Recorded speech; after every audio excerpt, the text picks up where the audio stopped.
অমর একুশে বইমেলার ১৯তম দিন আজ। অমর একুশে বইমেলা থেকে যুক্ত হচ্ছেন আমাদের সহকর্মী সৌরভ বাপ্পা। সরাসরি চলে যাচ্ছি তার কাছে।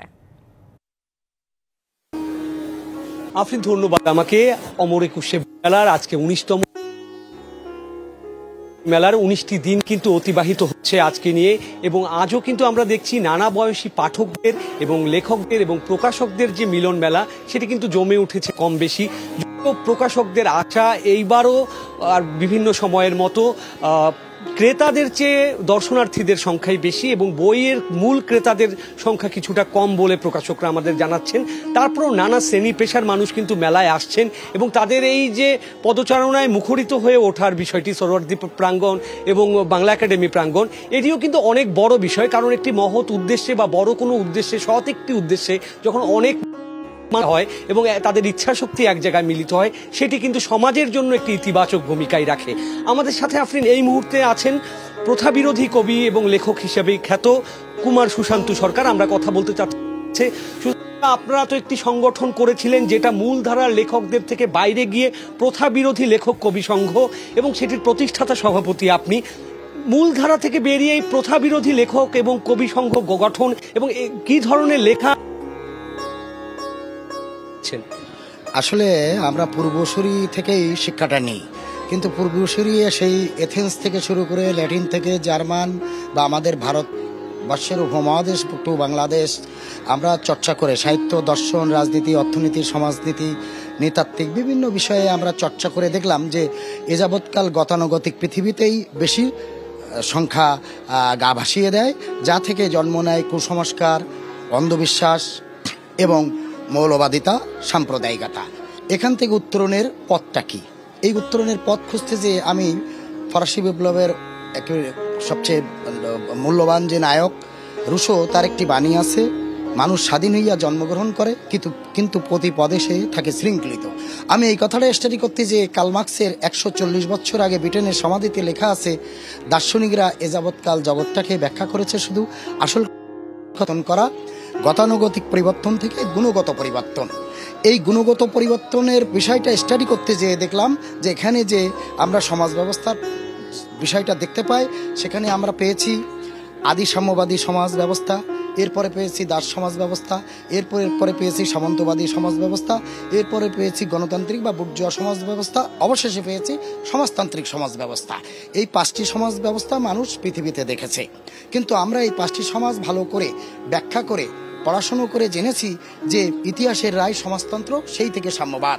আর এই সাম্যবাদের দর্শন প্রতিষ্ঠার লক্ষ্যে আমি লেখক হিসাবে আমার তরফ থেকে আমি প্রথাবিরোধী লেখক, এই উপমহাদেশে তথা পৃথিবীতে আছে কিনা আমি জানি না, এই ধরনের সংগঠন আছে বটে, কিন্তু প্রথাবিরোধী লেখক সংঘ পৃথিবীতে সম্ভবত একটি, আর সেটা আমি বাংলাদেশে 2012 সালে প্রতিষ্ঠা করেছিলাম ঐতিহাসিক বিউটি বোর্ডিংয়ে, সেটার আমি প্রতিষ্ঠাতা সভাপতি। আপনার হাতে যে বইটি দেখছি, এই বইটি বিষয়ে কিছু জানাবেন কিনা আমাদের? অবশ্যই, আমি এ বিষয়েও একটি প্রথাবিরোধী কবিতার বই। এটা আমি গত সরকারের আমলে একজন মন্ত্রী প্রধান অতিথি ছিলেন, আমি আর একজন প্রথাবিরোধী কবি মৌসুমী মৌ, উনি প্রথাবিরোধী লেখক সংঘের মহাসচিব, উনিও আমন্ত্রিত হয়েছিলাম। তা সেই স্কুল অ্যান্ড কলেজে যেয়ে দেখি যে 11টায় মন্ত্রীর আসার কথা, মন্ত্রী আসছেন 3:30টায়। এই পর্যন্ত আমরা পৌঁছে গেছিলাম, এই পর্যন্ত ওই ছোট ছোট বাচ্চাদের স্কুলে না খাইয়ে রোদ্রে দাঁড় করিয়ে রাখা হয়েছে, মন্ত্রী আসবেন তাই। আর ছোট ছোট যারা বানর, অর্থাৎ তথাকথিত রাজনীতিবিদের চামচা, তারা ওই শিক্ষকদের বকাবকি করছে যে ছাত্রীরা যেন সবসময় হাসি হাসি মুখ রাখে, মন্ত্রী যেন এসে স্বতঃস্ফূর্তা পায়, নাহলে তোমাদের চাকরি চলে যাবে।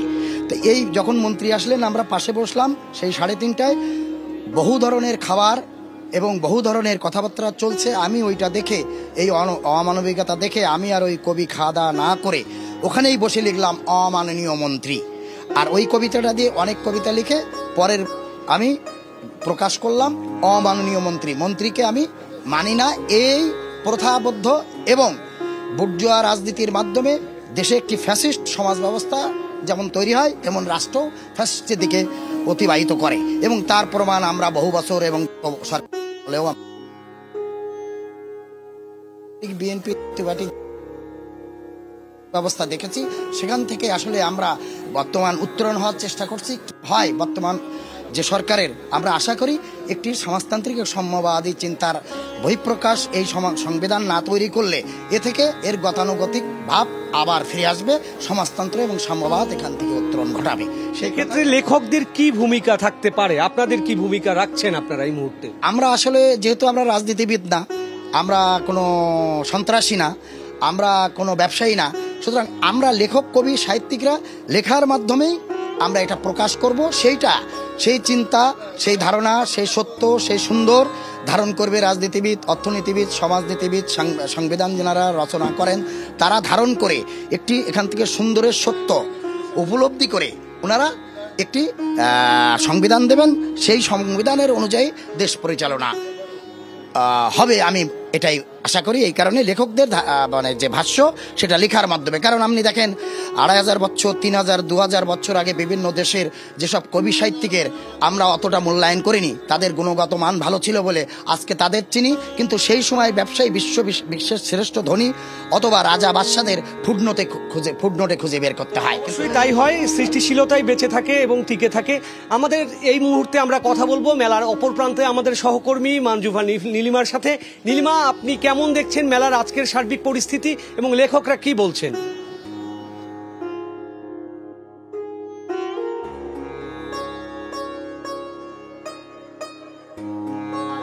সৌরবাপ্পা, আপনাকে। আমি বর্তমানে আছি মেলার আরেকটি প্রান্তে। আজ হচ্ছে মেলার 19তম দিন, আর বাকি মাত্র 9 দিন। তো আপনাদেরকে একটি তথ্য জানিয়ে দিতে চাই, আজকে মেলায় 115টি নতুন বই কিন্তু প্রকাশিত হয়েছে, যা আমাদেরকে নিশ্চিত করেছে বাংলা একাডেমি। বইমেলার প্রাণ বলা হয় লেখক এবং কবিদের, তাই এই লেখক, কবি, প্রকাশক, পাঠক, দর্শনার্থী সবার মিশেলে কিন্তু বইমেলা, অমর একুশে বইমেলা রূপান্তরিত হয় একটি উৎসব মুখর পরিবেশে। যেহেতু প্রাণই বলে ফেললাম লেখক কিংবা কবিদের, তো সেরকমই একজন লেখকের সাথে আমরা আজকে কথা বলবো এবং জানবো তার নতুন বই সম্পর্কে, সে কি কি তথ্য দিচ্ছেন। আসলে জীবন ভিত্তিক লেখা তিনি মানুষের জন্য লিখেছেন, নতুন কি কি তথ্য পাচ্ছি আমরা তার বই থেকে। সোহেল আহমেদ, স্বাগতম আপনাকে আমাদের ডিভিসি নিউজের প্রতিদিনের বইমেলার প্রসঙ্গে। তো নতুন বই সম্পর্কে আপনি আমাদেরকে একটু জানাবেন। আমি সোহেল হাসান। আসলে এই বই মেলায় 2025-এর এই অমর একুশে গ্রন্থমেলায় আমার একক কাব্যগ্রন্থ অদৃশ্য সুখের কাছে বের হয়েছে। এটি প্রকাশ করেছে পলল পাবলিকেশন। আর এটি এই কাব্যগ্রন্থে 30টি কবিতা রয়েছে। এই 30টি কবিতা আমি 2023 সালের শুরুর দিক থেকে এই গ্রন্থমেলার ঠিক আগের মুহূর্ত পর্যন্ত আমি লিখেছি। আসলে এই বইয়ের মধ্যে যে কবিতাগুলো রয়েছে বিষয় নির্দিষ্ট কোনো একটি বিষয়ের কবিতা নয়। খুব চমৎকার একটি কথা বললেন, কোনো নির্দিষ্ট একটি বিষয় নয়। তাহলে আপনার 30টি কবিতার মূল বিষয়বস্তু যদি আপনাকে বলতে হয়, তাহলে আপনি কিভাবে বোঝাবেন পাঠক এবং দর্শনার্থীদের? আচ্ছা, এখানে আমি এইভাবে বলি বা আমি এইভাবে ভাবি যে আসলে কবিতা কিন্তু আমি লিখি না বা লিখতে চাই না, কবিতা চলে আসে তখন আমি লিপিবদ্ধ করি। তো ঠিক এই জিনিসটা আমি এভাবে ভাবি যে একটা মানুষের একটা দিন ঘুম থেকে ওঠার পর রাতে যখন ঘুমাতে যায়, ঠিক এই সারাদিনের কর্মকাণ্ড একটি বিষয়ের মধ্যে থাকে না। সকালটা একরকম হয়, দুপুর বা বিকালটা আরেক রকম হয়, রাত আরেক রকম হয়। ধন্যবাদ আপনাকে। আমরা এতক্ষণ শুনছিলাম একজন কবির কবিতা লেখার অনুপ্রেরণা। আমরা এখন কবিতার কথা তো অনেক শুনলাম, এখন আমরা চলে যাব একজন উপন্যাস লেখকের কাছে। স্বাগতম জানাচ্ছি আপনাকে ডিবিসি নিউজের প্রতিদিনের বইমেলার প্রসঙ্গে। তো আপনি যে কবিতার বইটি লিখেছেন, পাঠকদেরকে আপনি কি বোঝাতে চেয়েছেন?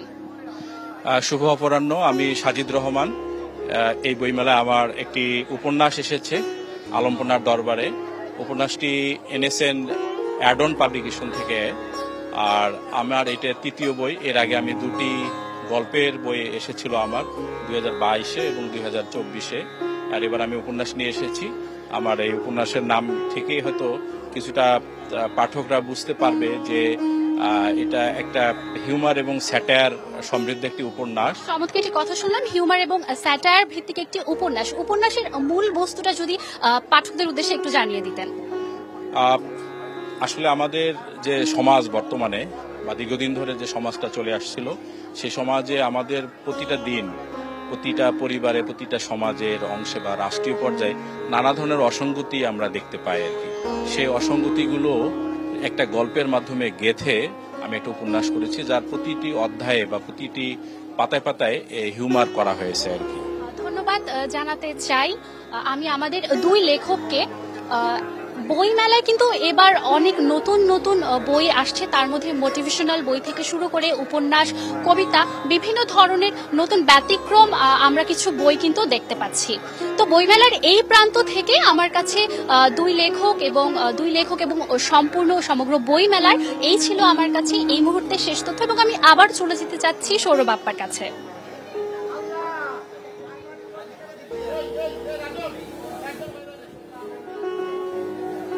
নীলিমা, ধন্যবাদ আপনাকে আমাদের এত কিছু জানানোর জন্য, এবং এই আপনার সাথে যে লেখকরা ছিলেন তাদেরও ধন্যবাদ।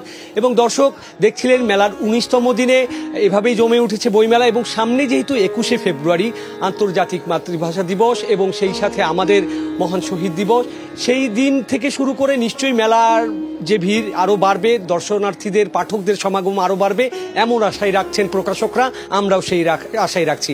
আফরিন, এই মুহূর্তে অমর 21শে গ্রন্থমেলা। সৌরভ আপা, আপনাকে অসংখ্য ধন্যবাদ জানাচ্ছি। নীলিমা জাহান, আপনাকেও।